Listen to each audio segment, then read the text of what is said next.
I'm here with Karla Davis from Ulta Beauty, and we're going to be talking about some fun trends in retail, some industry buzzwords, and marketing leadership conversations. So welcome, Karla. Thank you for having me. Absolutely. All right, so let's start with the retail category.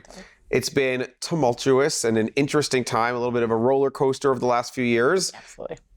First through the pandemic, now we talk about economic uncertainty. And what does that mean for you? What does this category look like and the marketing within it over the next year or so? Yeah, absolutely. So, I mean, it's really been for us a great place to understand what it means to matter in consumers' lives. And retail is showing where it does and where it isn't doing so much. And so I think for us, first of all, it's how do you create an experience that is not just about online, but really feels like something that needs to be a part of people's lives from a brick and mortar perspective. And I think that when you think about the experience with beauty, that actually has been something that has stood the test of time, and we're really excited about that. During the pandemic, we found that it really was more about like creating moments of self-care.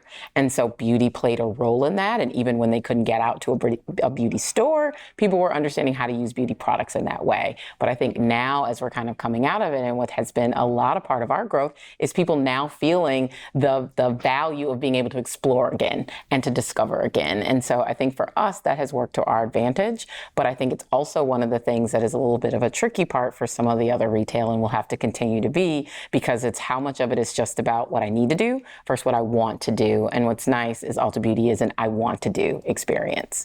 Well, and it's interesting because you mentioned self-care, and like the health and wellness category as a concept has exploded. And to think about beauty as self-care and wellness, right, is maybe a little bit of a transition and evolution, but for that, that's the role it plays in people's lives. You are exactly right. And I think it was absolutely elevated during the pandemic because while we couldn't do some of these other things, we found so much value in the things that we could do, and even created community, even if it was virtual, often around some of those behaviors because we couldn't do it in any other ways. And beauty so played a meaningful role in it, be it a bath that you were taking, a chance to finally explore like how to do your own hair because you couldn't get to the salon. All of these things were a part of what people have done and now continue to do more of. And we're no stranger to virtual communities, so I get it. But I have another question. Yeah. Turn the page for a second. As a leader in the marketing industry, one of your roles is, and arguably maybe your most important role is building the team. Exactly. So, and it's something we talk a lot about with the community is talent. And there's so many things to think about, new technologies, new tools, new consumer behaviors, new platforms and apps every day.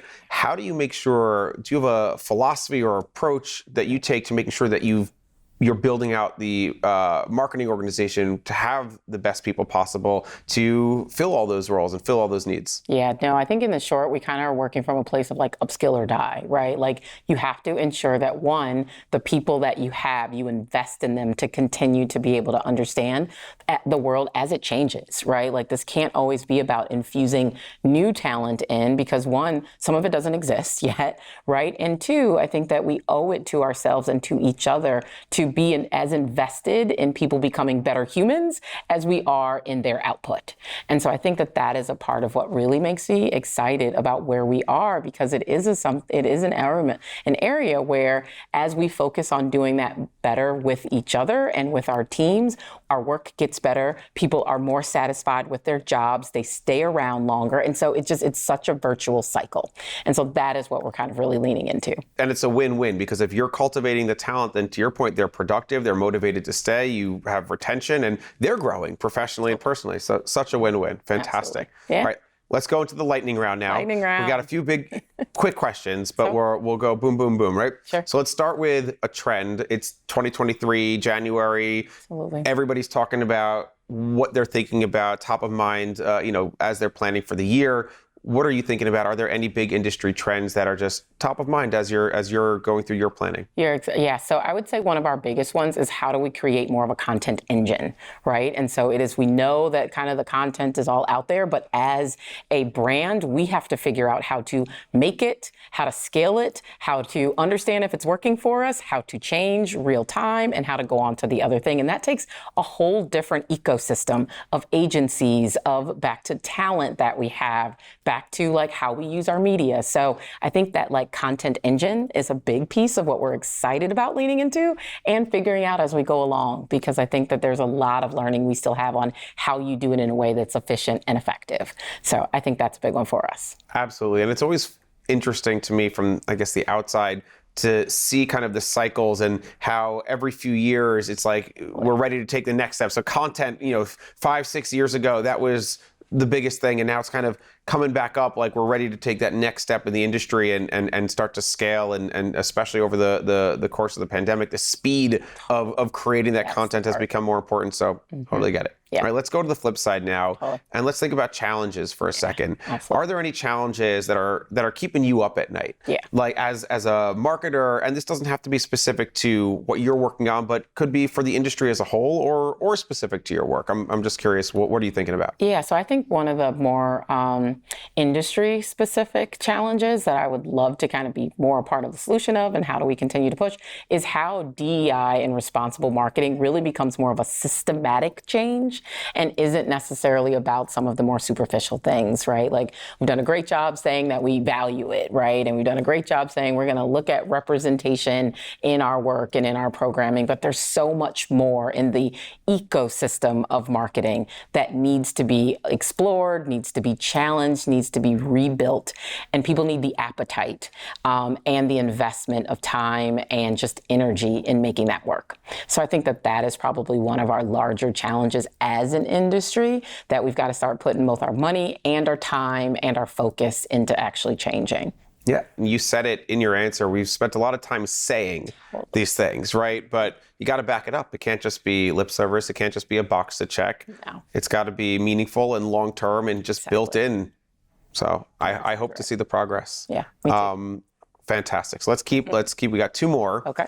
It's CES, and we've been playing a little buzzword bingo. Totally. And there's two that are, you can't go 2 feet, in Las Vegas this week without hearing about the metaverse. Absolutely. And there's been a lot of really interesting experimentation over the past year, a lot of fun PR plays, a lot of buzzy work that comes out. But I'm curious as to your thoughts on the longer term role, if and where it applies, if it applies to every brand. What does the metaverse mean for you and for marketing? Yeah, it's a great question. And I mean, to be very transparent, I think we're still trying to figure it out, right? Like, what is a meaningful consumer use of it, right? That then we as a brand can insert ourselves in a meaningful way. And that's what we're trying to understand, right? Like, we've also dabbed in, a little bit of the Robloxy type of, experiences, which is a great way to kind of, get in there and see what it works. But I feel like there could be a larger use, especially as it relates to community building, in a way that is like people agnostic, and you can, operate in a space that feels a little bit more connected. But I don't think we figured out exactly where it goes. And so its ability to stay sticky is still unknown to me. All right. I appreciate it. I think there's a lot of curiosity around it right now, and hopefully we figure it out. All right. The other one, so same question, AI. Yes. It's not as necessarily new to the marketing industry, but certainly has resurged in conversations. The technology has reached a whole new level the last few months, at least in the public eye, with tools like DALL-E and ChatGPT. Where do you see these technologies playing within the marketing function? Yeah, absolutely. So for us, I think we're, first of all, really excited to have a base of first-party data that we really are excited about. Our loyalty program is over 38 million folks strong. And so that's the first piece of like, now since we have this information, being able to use AI to help us personalize at scale is where we really see it having an advantage. So we have been continuing to build our efforts into that. We've started some of the, more rudimentary ways that we know to build it, but there's so much more that I think we can do with it. And for us, it's really exciting because we already have this wealth of data to access in service of it. It does feel like the AI layer can just make us that much more impactful as we really kind of get all the pipes connected. And that's the work that we're doing right now. Very cool. Thank you so much, Karla, for joining us, for sharing with our community and with me. Awesome. Thanks for having me. All right. I love it. Thank you. Thank you.